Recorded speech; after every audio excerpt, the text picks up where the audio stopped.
Welcome back to the class of next topic, NET preparation. Here it is NET paper 2 commerce का हम syllabus continue कर रहे हैं. Topic wise हमारा syllabus चल रहा है and today's topic is of legal environment. हमने बिजनेस इन्वायरमेंट के लास्ट सेशन में इकोनॉमिक इन्वायरमेंट और पॉलिटिकल इन्वायरमेंट बहुत अच्छे से डिस्कस किया है. हर टॉपिक डिस्कस कर लिया है और उसी से ही रिलेटेड क्वेश्चन में आएगा. आपका जो एग्जाम है उससे ही रिलेटेड आएगा. Next is your legal environment.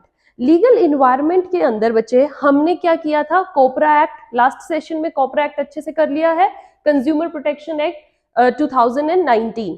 साथ में आपको ध्यान हो तो हम हर वीडियो की एंड में प्रैक्टिस क्वेश्चंस भी कर रहे हैं. सो बच्चे don't skip the last part of the video. वहां पर आपको पूरे सेशन का एक रिकॉल हो जाएगा, रिवीजन हो जाएगी. ओके, सो आज के भी सेशन में लास्ट में जब जाओगे तो आपको क्वेश्चंस मिलेंगे, वो अच्छे से करने हैं. So today's topic is legal environment का नेक्स्ट टॉपिक कोपरा एक्ट हम कर चुके हैं. This is foreign exchange management act 1999, that is FEMA act. Short form में इसको फेमा बोलते हैं, है ना. सुना होगा बहुत बच्चों ने FEMA, foreign exchange management act. देखिए बच्चे, अर्लियर हमारे इंडिया में फॉरेन एक्सचेंज को जो कंट्रोल करता था, रेगुलेट करता था, वो था foreign exchange regulation act. Right, हमारा क्या था, हम डील करते थे फॉरेन कंट्रीज के साथ.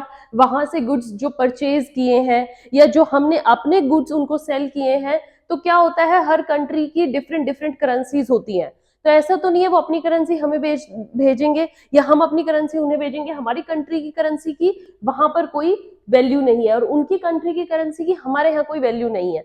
सो उनके बीच में एक मीडिएशन लाने के लिए क्या था, वैल्यू ऑफ फॉरेन एक्सचेंज बनाया गया, है ना. फॉरेन एक्सचेंज एक ऐसी चीज थी जो कि दो कंट्री की करेंसीज को एक वैल्यू में लाकर बताता है कि उस कंट्री की वैल्यू की करेंसी दूसरी कंट्री की करेंसी से क्या वैल्यू रखती है. That is the job of foreign exchange. अब इस चीज को, इस मैकेनिज्म को जो रेगुलेट करता था, अर्लियर इट वाज फेरा act, foreign exchange regulation act, है ना. So foreign exchange regulation act उसको जब अप्लाई पूरा उसको रेगुलेट करता था तो वहां पर क्या था, दिस इज योर फेरा एक्ट, है ना, 1973. अब इसमें बच्चे क्या लिमिटेशंस थी, it was just a regulating act, management नहीं थी. उसको पूरा अच्छे से एक मैनेज जो करना होता है फॉरेन एक्सचेंज को, रेगुलेशन के साथ साथ हमें मैनेजमेंट की नीड राइज हुई. Then there was the need that we have to replace this FERA act.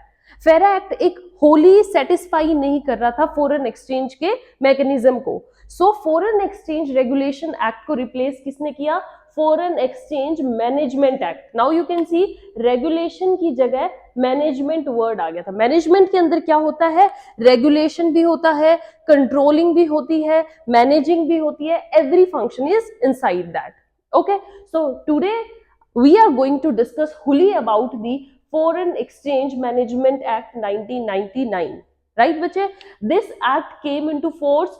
आपको क्वेश्चन में या आ जाए came into force या आ जाए on which date it was enacted. Same date रहेगी आपकी 1 जून and 2000.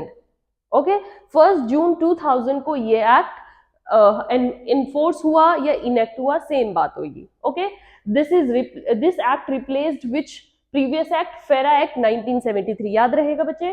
Then this act is a civil law. Okay, criminal law नहीं है, it is a civil law. और इसके अंदर जो भी पनिशमेंट होगी या आप इसकी कोई भी प्रोविजन को फॉलो नहीं करोगे तो आपको एक सिविल पनिशमेंट ही दी जाएगी. ऑलराइट, इसके अंदर जो भी प्रोसीजर फॉलो होंगे वो सीपीसी वाला ही प्रोसीजर रहेगा, सिविल लॉ की तरह ही आपको इसके अंदर सारे रेगुलेशंस को फॉलो करना है. Then this act extends to whole of India, पूरे इंडिया में अप्लाई होता है. This act is more liberal as compare to FERA act. FERA act से अगर आप देखो तो इसकी जो प्रोविजंस है वो बहुत लिबरलाइज्ड टर्म्स में है, लोगों को एक लिबरल फ्रीडम दी गई है. तो there is more freedom if we compare it to FERA act. Okay, FERA act में ज्यादा रेगुलेशंस हैं, यहाँ पर इतनी रेगुलेशंस नहीं थी, लोगों को थोड़ा फ्रीली एक इन्वायरमेंट दिया गया एक्सचेंज करने का, डील करने का. Then this doesn't apply to the Indian citizen resident outside India. Okay, जो इंडियन सिटीजन्स हैं and those who are resident outside, जो कि बाहर अब रेजिडेंट मतलब रेजिडेंट कैटेगरी में आते हैं, उनके ऊपर क्या है, फेमा एक्ट अप्लाई नहीं होता। फेमा एक्ट सिर्फ अप्लाई होता है किन पे, एनआरआईज पे। ओके, ये रहा NRI, non resident of India which are residing outside, but who are the Indians but they have the residency of other country, उन पर ये एक्ट अप्लाई नहीं होगा। Then the next thing is head office. जो FEMA का head office है उसको हम क्या बोलते हैं, office of enforcement directorate. Okay, ED का ऑफिस जिसको हम बोलते हैं, और ईडी का ऑफिस हमारा कहां पर है, न्यू दिल्ली में। इसका हेड ऑफिस न्यू दिल्ली में। क्वेश्चन आया है प्रीवियस एग्जाम में कि हमारा जो फेमा का एक्ट है या हेड ऑफिस है वो कहां पर था, वो था न्यू दिल्ली में। Then the next thing is कि फॉरेन एक्सचेंज के हम अंदर कौन कौन सी ट्रांजेक्शन्स को इंक्लूड करते हैं। फॉरेन एक्सचेंज के अंदर ट्रांजेक्शन्स इंक्लूड होती हैं capital account transactions and current account transactions. So capital account and current account both ही हम इंक्लूड करते हैं इन ट्रांजेक्शन्स को फोरेन एक्सचेंज रेगुलेट करते हैं। कैपिटल अकाउंट जो ट्रांजेक्शन्स होती हैं इसमें मेनली ट्रांजेक्शन्स कैपिटल अकाउंट से रिलेटेड होती है, which change the assets and liabilities of the person कौन, इंडियंस जिनकी प्रॉपर्टी आउटसाइड इंडिया है।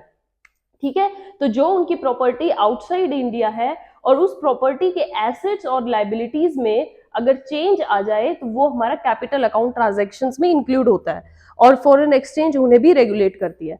तो अब आप पूछेंगे करंट अकाउंट में क्या होता है। Current account is other than the capital account. जो कैपिटल अकाउंट के अंदर इंक्लूड नहीं हुई वो ट्रांजैक्शंस करंट अकाउंट में आ गई। जैसे कि यू आर पेइंग इंटरेस्ट, आप आउटसाइड इंडिया को इंटरेस्ट पे कर रहे हो, या आप कोई बिजनेस सर्विसेज की पेमेंट कर रहे हो बाहर, payment of any stamp duty कर रहे हो, तो ये वाली सारी सर्विसेज जो होती हैं वो आउटसाइड इंडिया पे कर रहे हो, बट ये आपकी एसेट्स या लाइबिलिटीज में चेंजेस नहीं लेके आते। राइट बच्चे, so these two transactions are included in foreign exchange management act. And transactions आप खुद बोलेंगे current account capital account both, paper में आएगा तो कंफ्यूज नहीं होना है करंट अकाउंट में क्या आती है और कैपिटल अकाउंट में क्या आती है। अगर आपको लगता है एसेट लाइबिलिटीज में चेंजेस आ रहे हैं तो capital account no changes, but other charges payment हो रही है, इनकम आ रही है, वो हमारा है current account. All right, now main thing is कि एग्जाम में बहुत बार क्या आता है question, dash is the objective of FEMA act या dash is not the objective of FEMA act. आपको 4 ऑप्शंस दी जाती है, और जब आप ऑप्शंस को रीड करते हो तो आप इतने कंफ्यूज हो जाते हो कि आपको लगता है कि ये सारे ही ऑब्जेक्टिव्स हैं, राइट? या आपको ये लगता है शायद ये हो सकता है, ये नहीं हो सकता। नो, आप इनके ऑब्जेक्टिव्स को टिप्स पे करिएगा। ऑब्जेक्टिव से रिलेटेड क्वेश्चन आता ही आता है। Again I am saying objectives very very important. Alright बच्चे, सो ऑब्जेक्टिव्स में क्या था कि ये क्या क्या इंक्लूड करते हैं ऑब्जेक्टिव्स, हमारा फीचर्स लगा लो ये objectives. RBI controls the transactions. Okay, जितनी भी ये current account sorry capital account transactions होंगी उनको कौन रेगुलेट करता है, RBI. Okay, then it deals in the foreign exchange through authorised dealers.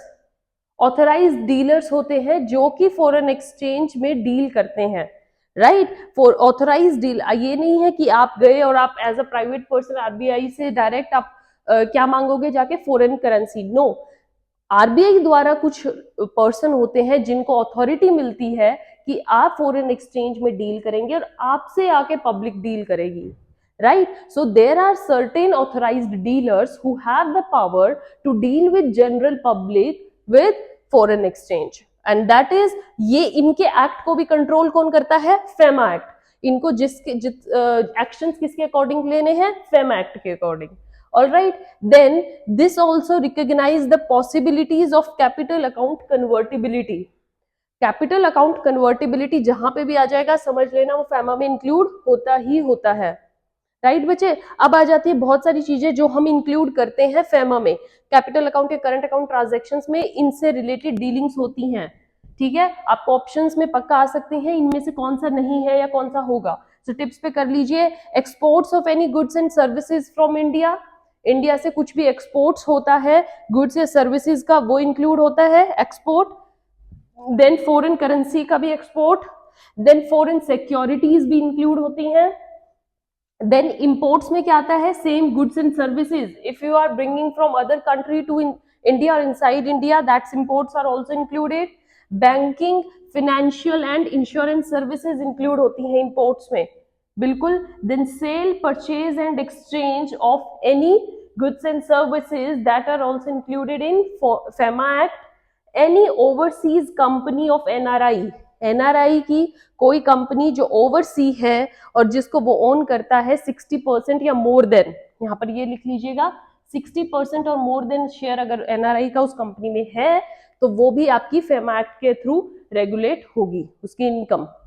All right बच्चे, so these are the main things जो आपको फेमा एक्ट के लिए पता होनी चाहिए। Very very important act. Business environment के सिलेबस के अंदर लीगल इन्वायरमेंट का ये टॉपिक था और लीगल इन्वायरमेंट आज हमारा कंप्लीट हो चुका है। We discuss two important acts, कोपरा और Phewa.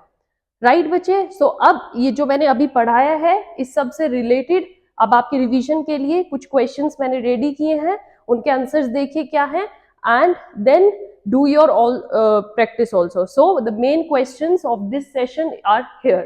Here is the first question. Name the authority that regulates the foreign exchange in India. तो याद कीजिए बच्चे, बिल्कुल मैंने सेशन की स्टार्टिंग में आपको बताया है कि फॉरेन एक्सचेंज इन इंडिया की जो अथॉरिटी है जो इसको रेगुलेट करती है, इनमें से ऑप्शंस देखिए, enforcement directorate, finance ministry, RBI, SEBI. बहुत बच्चे यहाँ कंफ्यूज होंगे। एनफोर्समेंट डायरेक्टोरेट, एनफोर्समेंट डायरेक्टोरेट जो होते हैं बच्चे वो होते हैं ऑफिशियल्स, ओके, जो उसको सुपरवाइज करते हैं। बट अथॉरिटी की बात की गई है तो ये एनफोर्समेंट डायरेक्टोरेट भी किस अथॉरिटी के अंदर आएंगे? आरबीआई।